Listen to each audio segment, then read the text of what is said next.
திருப்பைங்கேழி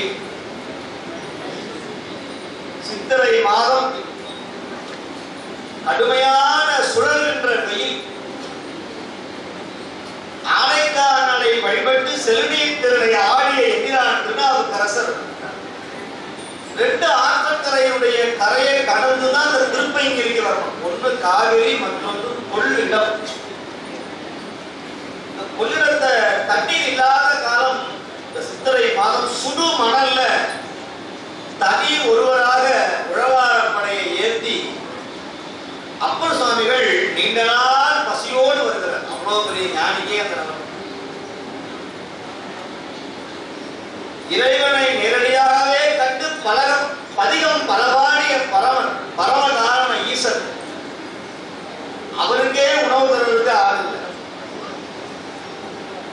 தரங்கரும் தேர் தருவார் இல்லை, கூட உதவிக்கு ஒருவர் இல்லை.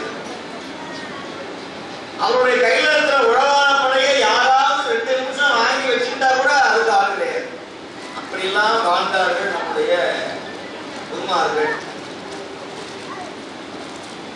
ஆனால் அவருடைய பிள்ளைகளாகிய நமக்கு பெருமான அந்த சிரமம்லாம் தராம எல்லாத்தையும் நல்லா வச்சிருக்கிறார். திருமுறையை தொட்டவங்க யாரும் கெட்டு போனது கிடையாது.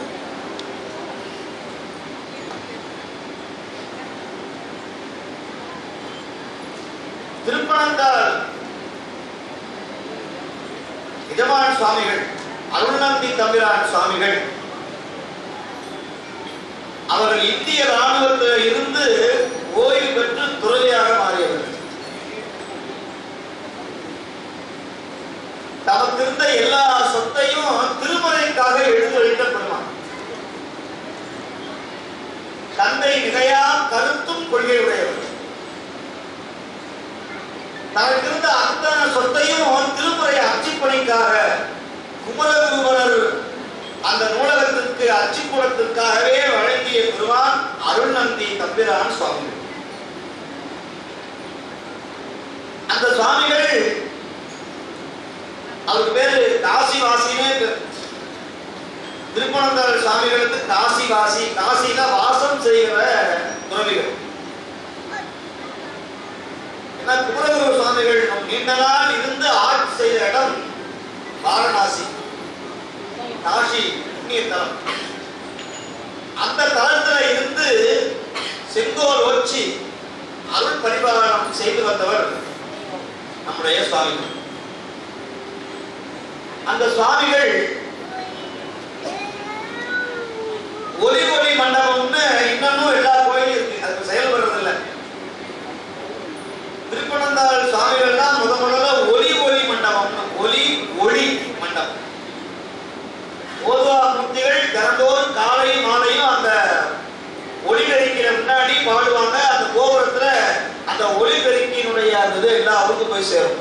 எல்லா கோயிலையும் கொண்டு வரணும்னு அதற்கு நிதி வழங்கிய முதல் சுவாமிகள் திருமுறையை காலையும் மாலையும் ஓதணும்னு அந்த திட்டம் கொண்டு வச்சாங்க. அந்த திட்டம் இல்லாத கோயில்கள்ல பல இடங்கள்ல அந்தந்த சிவனியார் திருக்கூட்டத்து அன்பர்களே அந்த ஒளி ஒளி மண்டபம்னு ஏற்படுத்தி ஒரு சில கோயில்ல இன்னமுமே நடந்து வருகிறது. திருச்சிராப்பள்ளி மலைக்கோட்டையில தினந்தோறும் காலை 7 மணிக்கு அந்த ஓதுவா மூர்த்திகள் பாடிட்டாங்கன்னா டயம் 7ன்னு சொல்லுவாங்க. எல்லாரும் போய் பால் வாங்க போவோம். மணி 7 மணி ஆயிடுச்சு, பாடுறாரு. சரியா 7 மணிக்கு நம்ம பார்வதி பதையேன்னு மலைக்கோட்டையில பாடுனான்னா அந்த ஊர் நோக்கு அந்த ஒலி ஒலி மண்டபம்னு. அதே போல சாயங்காலம் சரியா 6 மணிக்கு மைக்கில் அந்த ஒளிபெருக்கில இன்னமும் பல ஆலயங்கள்ல ஓதுவா மூர்த்திகள் பாடிக்கொண்டிருக்கிறார்கள். அந்த மரபு சற்று குறைந்திருக்கிறது. சூழ்நிலையின் காரணமாக, அரசினுடைய கெடுபடியின் காரணம். இந்த கோயில அதை போடக்கூடாது, எங்களுக்கு இடங்களாக இருக்கிறது, இது உங்களுடைய மதத்தை நீங்கள் பரப்புகிறீர்கள் என்று தடை செய்கிறார்கள். வேற்று மதத்துக்கு அதெல்லாம் கிடையாது. அவர்கள் ஒரு வேளைக்கு 5 பேரை அவர்கள் பாடுவார்கள், ஓதுவார்கள். ஆனால் திருமுறை ஓதுவதற்கு மிக இடர்பாடு இருக்கணும். இது தருமபுர ஐயா அவர்கள் ஒரு சொற்பொழிவில் சொன்ன ஒரு செய்தி. அப்ப காசிவாசி சுவாமிகள் இந்த ஒளி ஒளி மண்டபம் அமைச்சு ஓதுவா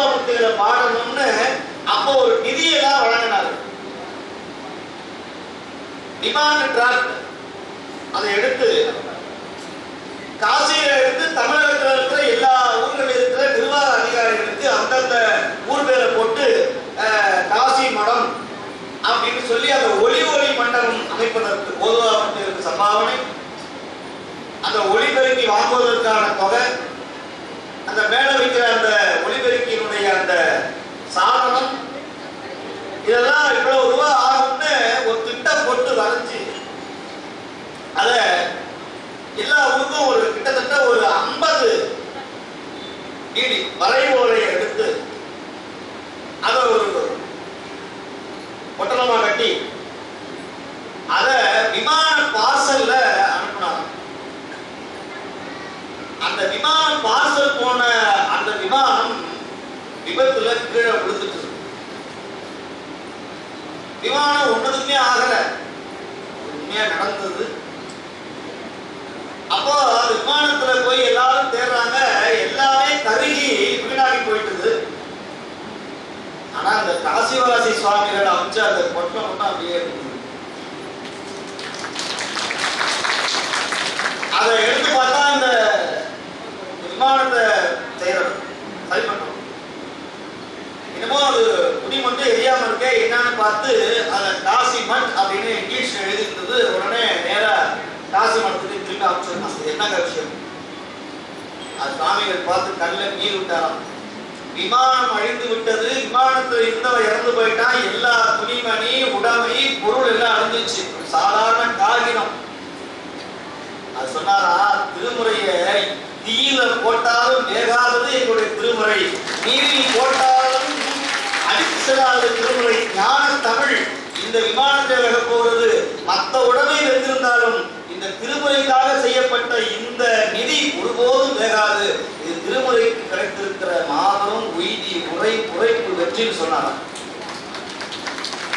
அதனால வெண்தளரும் தன் புனலும் திருமுறைகளையும் திருமுறையை சார்ந்தவர்களையும் ஒருபோதும் தள்ளாது, ஒதுக்காது, அழிவுறும் தன்மையை ஏற்படுத்தாது. அதற்கான உண்மையான சம்பவம். அதனாலதான் கேதாரம் முதல் ராமேஸ்வரம் வரையில திருமுறை கல்வெட்டை வைத்து திருமுறைகளை பாட வைக்க வேண்டும் என்ற மரபை தோற்றுவித்தவர்கள் அந்த அதுக்காக சொல்ல. அதனால இந்த திருப்பைநீலி ரொம்ப சிறப்பு வாய்ந்த தலம். நீலி வனேஸ்வரர் திருச்சிராப்பள்ளி பக்கத்தில் இருக்கிற அற்புதமான தலம். சுவாமி கல்வாழையில இருந்து தோன்றினார். கல்வாழைன்னு ஒரு வாழை வேற எங்கேயுமே கிடையாது. செட்ட சவேல் இருக்கும் அந்த மரம். அந்த மரத்தை, அந்த வாழை மரத்தை கல்லு போலவே இருக்கும் அடியில. ஏதோ கல்லுல செய்யப்பட்ட மரம் போலன்னு பார்த்தோம்னா, ஆனா மேல வாழை குறுத்து கல்வாழைன்னு தெரியும். நீலினா வாழை மரம். அந்த வாழை புதருக்கு இடையில பெருமான் சுயம்புவாக தோன்றினார். இப்படிதான் இருப்பார் பெருமான். அவனை ஒரு கைப்பிடியில பிடிச்சுள்ளான். நீலி வனேஸ்வரர் திருப்பஞ்சேரி பெருமான் பார்க்க வேண்டிய தலம். ஆரணிய விடங்கரோ அன்னை நெடுங்கண்ணி உடனாகிய நீலகண்டேஸ்வரர் பெருமான் நீலி வனேஸ்வரர். பாரெல்லாம் பணிந்து உண்மையே பணியும் பைங்கிலியே ஆரமாவது நாககம் சொல்லும் ஆரணிய விடங்கரேன்னு சுந்தரமூர்த்தி சுவாமிகள் அவனை பார்த்து அஞ்சி நடுங்கி, நீ ஆரணிய விடங்கரோ என்று பெருமானை காருடாவிய நஞ்சை உண்ட இருள் கண்டர்னு எடுத்த எடுப்படியே நீலகண்டர்னு அவரை வச்சு பார்க்கிறார். அப்பேற்பட்ட தலம், நவக்கிரகம் இல்லாத தலம். அதனால ரொம்ப வருத்தப்படுறாங்க பல பேர். ஏன் அந்த ஈசனை வழிபட்டா நவக்கிரகத்துக்கு அந்த வேலையே கிடையாதுன்னு. இதெல்லாம் பழமையான தலம். பின்னால்தான் நவக்கிரக வழிபாடு தோன்றிய. திருமணபாடியில கிடையாது நவக்கிரகம், திருப்பங்கியில கிடையாது. இப்படி நிறைய ஊர்கள்ல நவக்கிரகம் இல்லாத இருக்கு. அந்த நவக்கிரகத்துக்கு பதிலாக அந்த நந்திய பெருமானுக்கு முன்னால 9 குழி தரையில இருக்கும். அந்த 9 குழியில தரையோட தரையாக இருக்கிற அந்த குழியில எண்ணெயை விட்டு விளக்கேற்று வருவார்கள். அங்குதான் யமனை எச்சரித்த தலம். இன்னமும் யமனுக்கு தனி சன்னதி உண்டு. திருப்பைநீலி, திருவாந்தியம், திருக்கடவுர், திருநீலக்குடி இவையெல்லாம் யம பயத்தை நீக்குகிற தலம், மிருத்யுஞ்சன் ஸ்தலம் என்று சொல்லுவார்கள். யமனை எச்சரித்த தலம் திருக்கற்குடி. யமனை மீண்டும் எச்சரித்து அவனுக்கு உயிரை வழங்கிய இடம் இந்த திருப்பைநீலி. அதுபோல திருவையாறு, இதுபோல வரலாறுடைய ஆட்கொண்டார் சன்னதி. இப்படி யமபயத்தை நீக்குகிற தலங்கள்ல உன்னதமான தலம் இந்த திருப்பைநீலி, பார்க்க வேண்டிய தலம். இன்னமும் கிராமம் சூழ்ந்த சோலைகளோடு இருக்கிற சிறப்பு வாய்ந்தது. இந்த ஊர்ல இருக்கிற அந்த நீலிங்கிற அந்த வாழை மரம் நிறைய பூத்து காய்த்து கனியா இருக்கும். அந்த வாழை குழைய வெட்டி அங்க இருக்கிற இறைவனுக்கு அமுது செஞ்சு விட்டுட்டு பிரசாதமா கொடுப்பாங்க, அங்க சாப்பிடணும்.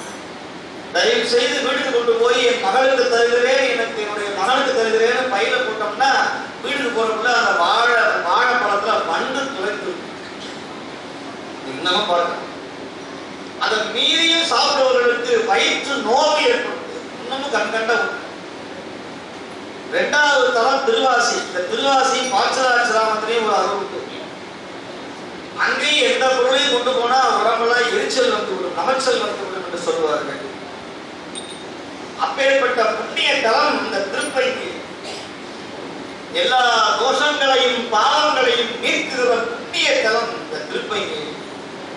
அந்த தலத்திற்கு அப்பர் சுவாமிகள் கொள்ளடக்கரை வழியா அப்படியே மேல ஏறி சுடு மணல்ல கடுமையான வெயில்ல துவண்டு போய் கடும் பசியோடு வந்தாராம். இல்லாமல்ல இறைவர் தம்முடைய தொண்டரை கைவிட்டு விடுவானா? திருப்பைநீரில இருந்து தெற்கு புறமாக ஒரு 2 மைல் தொலைவில் அருமையான ஒரு சோலையை உருவாக்குகிறார் திருப்பைநீர் இறைவர். அந்த வேடத்துல உடம்பெல்லாம் நீர் பூசி உத்தார்க்க மாலை தரித்து நெற்கோவணம் தரித்து அப்படியே பசும் சோலைகளை உருவாக்கி தூய்மையான வெள்ள ஆடையில பொதித்த சோறு, பொதிசோறு, அருமையான பொதிசோறு, புளியோதரை, சாம்பார் சாதம், தயிர் சாதம், அவியல், மசியல், பொரியல் இவையெல்லாம் வச்சு இஞ்சி ஊறுகாயோட அன்னை பராசக்தி உமையவள் எல்லாம் நீ அம்மை செய்து கொடுத்து அப்பர் சுவாமிக்கு வயசானவர் இல்லையா, அவர்லாம் சரியா செய்யணும் அப்படின்னு தயிர் சாதத்தை கொண்டு வந்து அந்த பொதிசோறு வழங்கி இப்ப அப்பர் சுவாமி அப்படியே தோண்டு போய் சிந்த இடையராக்கும் திருமேனிதத்தில் அசைவும் கந்தை நிலையாம் கருத்தும் கைவுழவார படையும் பத்திரி கண்ணீர் மலையும் வடிவில் பொழுதிலும் அந்தமில்லா திருவேளுடைய அப்பர் பெருமான் திருநாவுக்கரசு நாயனார் பசியாவது உறக்கமாவது ஊனாவது ஒன்று கிடையாது. அவர் செஞ்சொல் இடையராத செவ்வாய் நாவினர் 49,000 பதிகம் பாடியவர். அவர் பசியோ தாரமோ வெயிலோ மழையோ அவர் நெஞ்சுல உழைப்பு. அதைத்தான் திருக்கைலாயத்துல கண்டோம். அந்த உழைப்பு என்ன உழைப்பு? எல்லாருக்கும் ஆக்சிஜன் வைக்கிறாங்க, உடல் பரிசோதனை செய்கிறார்கள்.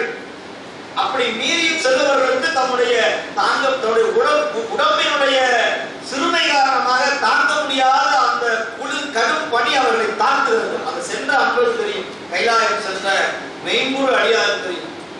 ஆனால் 80 வயசுக்கு மேல போக முடியுமா கைலாயம்? கடும் குளிர்ல செல்லுற பொழுது திருநாள் சொல்லுகிறார், அப்பா நீ வராத, நீ திரும்ப உன்னுடைய இடத்துக்கு போ அப்படின்னு சொல்லுகிற பொழுது பெருமான் சொல்லுகிறார், ஆளும் நாயகன் இருக்கை கண்டு அல்லார் மாறும் இந்த உடல் கொண்டு மீளே. என்னுடைய உடம்பு சதையும் தோலும் நரம்பும் எலும்பும் தேய்ந்தாலும் கூட கைலைநாதனுடைய இருக்கையை பார்க்காது, அவனை பாடாது நான் திரும்ப என் உயிர் போனாலும் பரவாயில்லை என்ற சொன்ன பெருமான் பசிக்காகவா தோண்டு போவார்? இல்லை இல்லை, அடியாருடைய பசியை, அடியாருடைய இடர்பாட்டை தரியாத அம்மா கிடுக்கன் தரியாத இறைவன் திருவாரூர் பெருமான். அடியாருக்கு ஒரு துன்பம்னா அதை ஈசனால பொறுத்துக்கவே முடியாது. அதனாலதான் இடர்களையாய் இடர்களையாய் நெடுங்கல மேயவனே சுந்தரமூர்த்தி சுவாமிகளுக்கு 2 கண்மலரையும் பெருமான் மறைத்து வைத்திருக்கிறார். அந்த சிறிது காலம் மறைச்சு வைக்கும் பொழுது நேரா சென்றார். பரவிடும் மடியே படுதுயர் கல்லையா ஆறுவதா பரந்துடரே.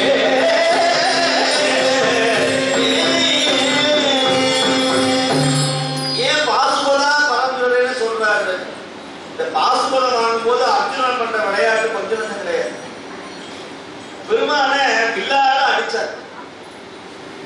கல்லால் அடித்ததற்கோ காலால் உதைத்ததற்கோ வில்லால் அடித்ததற்கோ கல்லால் அடித்ததற்கோ காலால் உதைத்ததற்கோ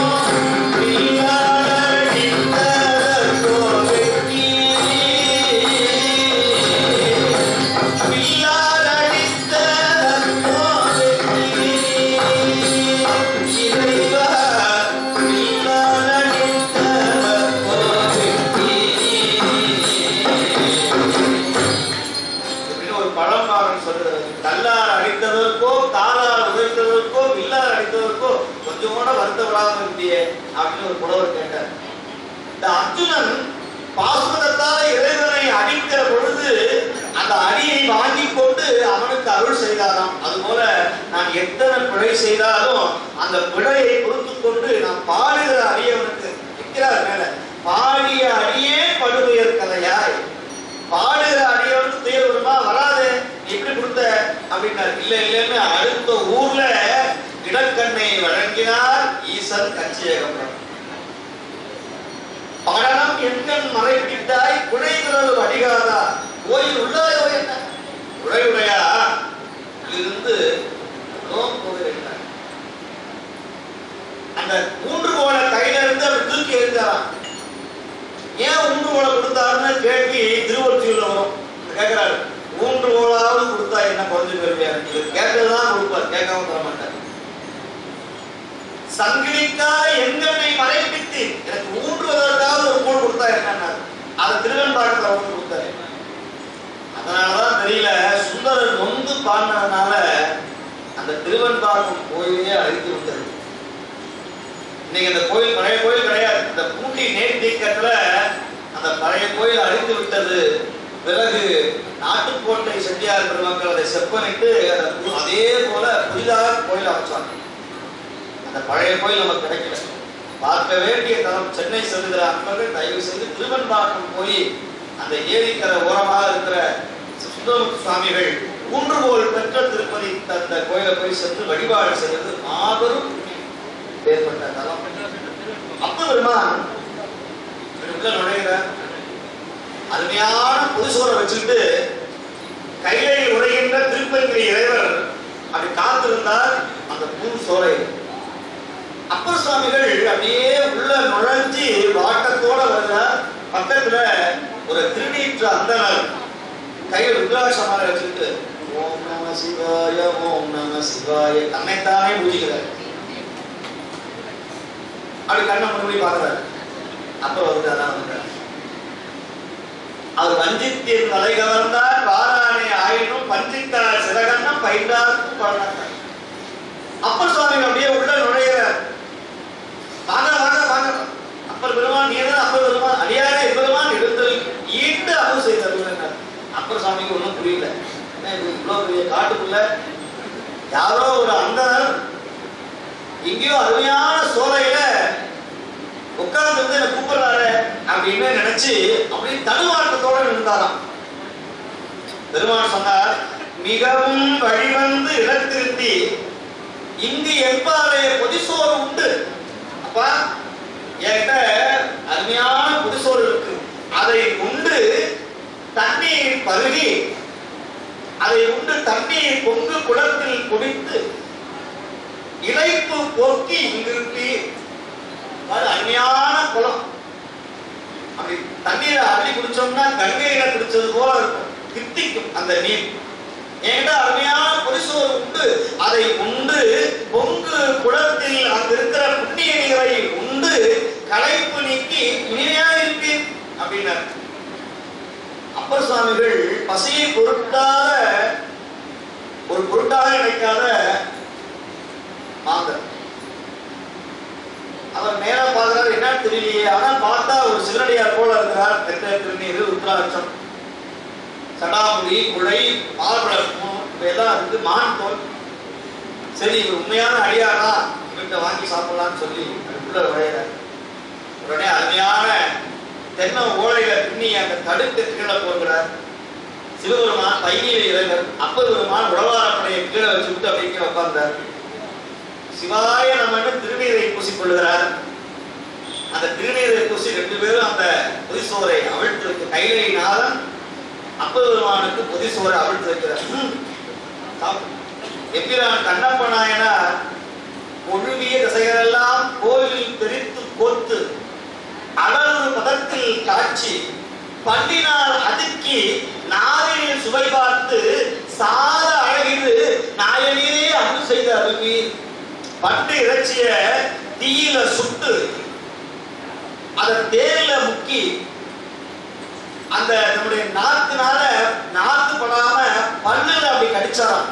நல்ல பதமாக வெந்திருக்கிறது இந்த கறி என்று சொல்லி அதை தேக்கு இலையில தொன்னையாக அமைச்சு அதை உள்ள கொண்டு போய் பெருமானுக்கு வச்சாராம். எப்படி சொன்னாரா, பழகிய இனிமை பார்த்தது.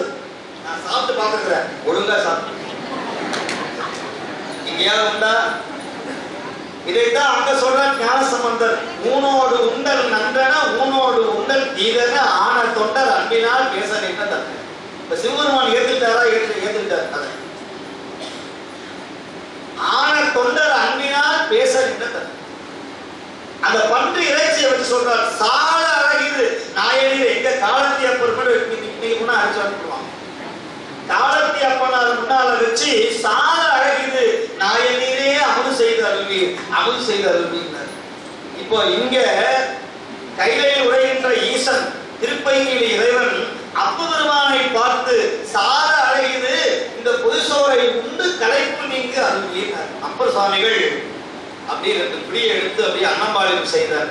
அன்னம் பாலிக்கும் இவை சித்தம் பலம் பொன்னம் பாலிக்கும் மேலுமே சோருமே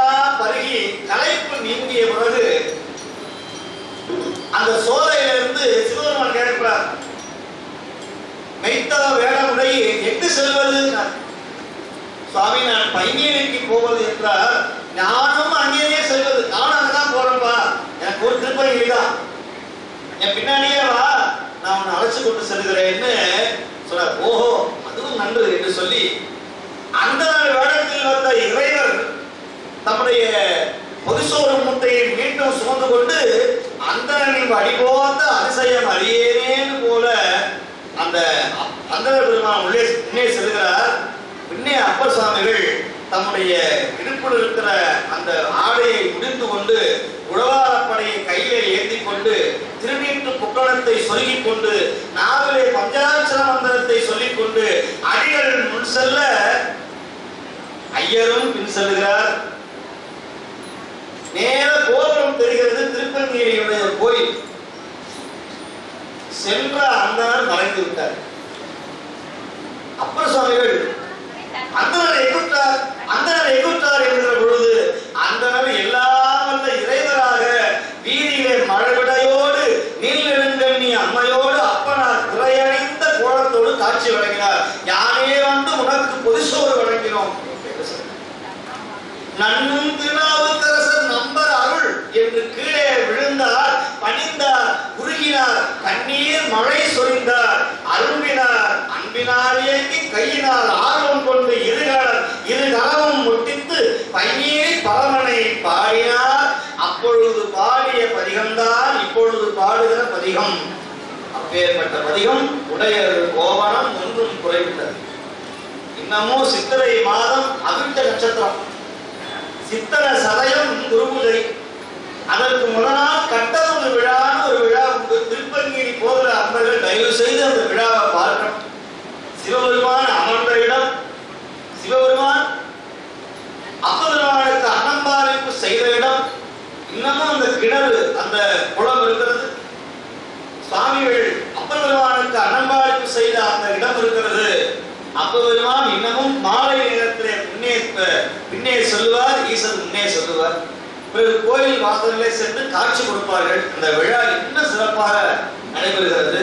நமக்கும் பெருமான் முடிசோறு வழங்குவார். விருந்திட்ட நாதன் சுந்தரருக்காக வீதி வீதியாக சென்று பிச்சையை வாங்கி சுந்தரர் கொடுத்தார்.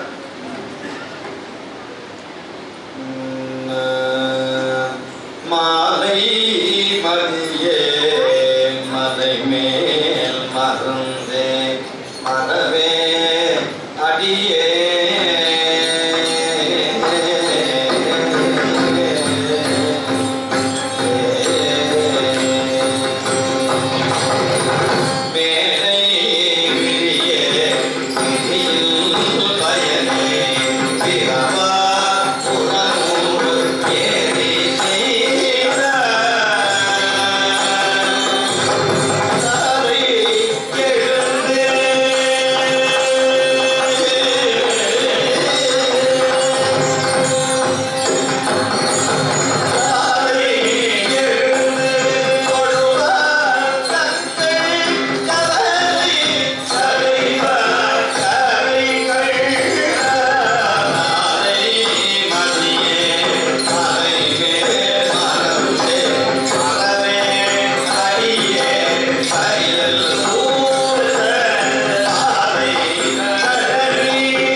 அப்பேற்பட்ட திருப்பங்கிரி பெருமானை வழிபட்டு நமக்கும் கட்டர் வினைகள் நீங்க சோரிட்ட நாதன் திருப்பங்கிரி இறைவர் அந்த பெருமானை அப்பெருமான் பாடிய பதிகம் உடையர் கோவணம் ஒன்றும் குறைவில்லை என்கிற பதிகத்தை பாடுவோமாக.